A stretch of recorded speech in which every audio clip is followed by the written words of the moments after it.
از نام هم خویشتبارا sana jonga bir chiroyli san'at yaratishni iltimos qilamiz. Davra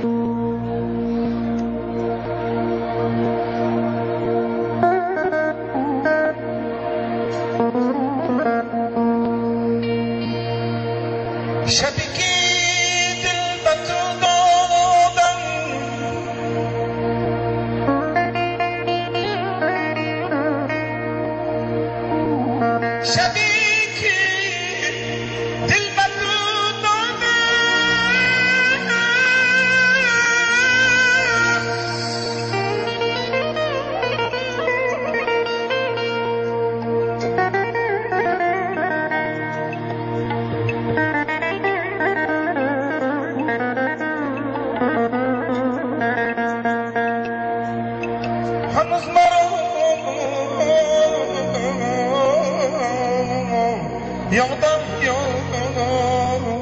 عزيز